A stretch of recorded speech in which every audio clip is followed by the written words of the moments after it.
Pagpalang araw po sa lahat. Ngayon ay hindi tayo busy, vlog muna tayo ha.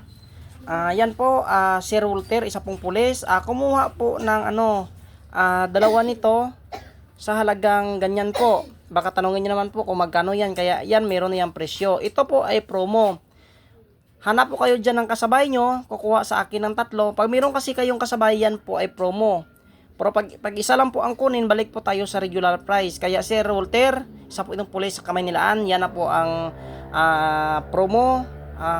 Tapos na yan, ipapadala na yan bukas. Kaya nagkuha sila ng dalawa. Merong isang na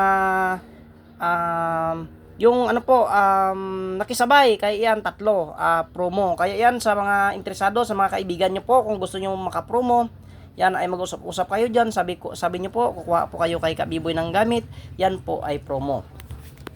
At yun sa labas ng bansa, ma'am, mapagpalang araw sa iyo dyan, tanghali, hapon, gabi.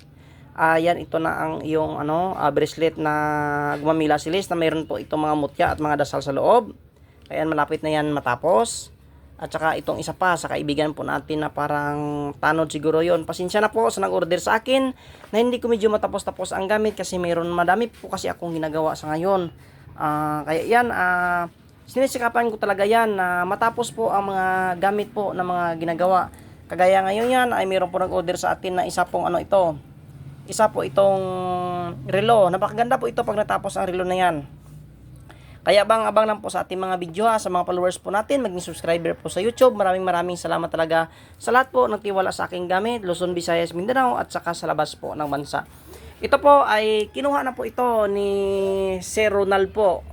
Si Ronald Mugol. Isa po itong baon ng walang mata pero sa gitna po kinuha. Napakaganda po ang kanyang kombinasyon. Tingnan niyo po. Ayan lang po ay baon ng walang mata at bagakay na walang butas po. Yan po ang kanyang kombinasyon. Sa interesado, baka tanongin nyo kung magkano naman yan, screenshot, ipasa nyo sa akin para malaman ko kung magkano yan. At saka ito, wala pa rin nagmamayari, napakalakas po na rosary, isang Nuwana at saka Nuwano. Ang lihim po ng Nuwano at saka Nuwana, sa nakaalam po nito ay shoutout po sa lihim ng Nuwano at saka Nuwana. Kaya yan. At mayroon pa akong sasabihin. Alam nyo ba pag isa kayong manggagamot, nanggagamot nga kayo ng kulam. Noon kasi yan ay naranasan ko, totoo po yan. Ako talaga ang nakaranas niyan. Kaya noon, pag mayroon po akong nagamot po ng mga aswang, mga sanib, o barang, o kulam, ako po talaga ay nagkakasakit. Alam niyo ba kung bakit? Mayroon pong mga mangkukulam. For example po, gagamutin mo po yung kulam, pupunta po sa mga gamot ang sakit ng tao, ng kinukulam. Yan po ang kanyang kinarga. Tinitulan po nila, sakaling po ito ay gamutin mo. For example, si Juan de la Cruz. Ang sakit po ni Juan de la Cruz ay pupunta po sa mga gamot. Kaya napakaganda po talaga pag malakas po ang ating depensa sa katawan. Para sakaling po na ikaw po ay kukulamin, ikaw po talaga ay gagamot ng kulam o anong klaseng sakit na spiritual, ang sakit po ng pasyente ay hindi lilipat po sa mga gamot. Totoo po yan.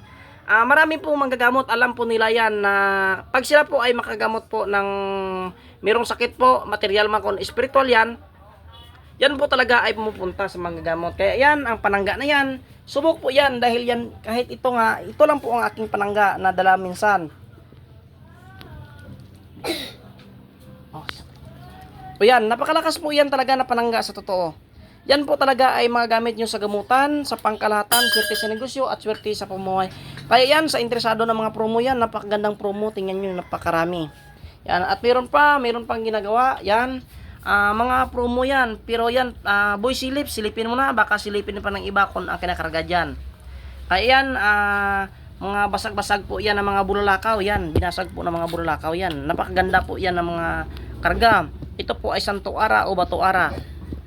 Kahit lalasunin ka po, ay hindi ka po tablan nito at saka kulam. Masamang espiritu, engkanto, pag isa ka mabaing buntis, inaalihan ka na masamang espiritu, engkanto man o aswang, ay ikay talaga magkwentas nito ay hindi ka talaga tablan ng mga anong klaseng mga evil spirits yan.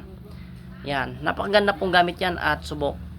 Kaya sa interesado ng ating papromo yun po ating promo. Sakaling kukuha ka po ng tatlo, yun po ang promo. Pero pag isa lang po ay balik po tayo sa regular price. Pero sakaling po ay meron po makisingit, pwede po natin ipapromo yan. Yan. Kaya sa interesado ng ating gamit, ito pa rin ay wala nagmamayari Yan, kaya yan, marami po tayong gamit na yun na papromo. Yan, at ulit, hindi po ako nasasawa na sabihin na respeto po ulit sa kapwa nating mga antingeros, mga antingeras, mapagpalang araw ulit po sa ating lahat.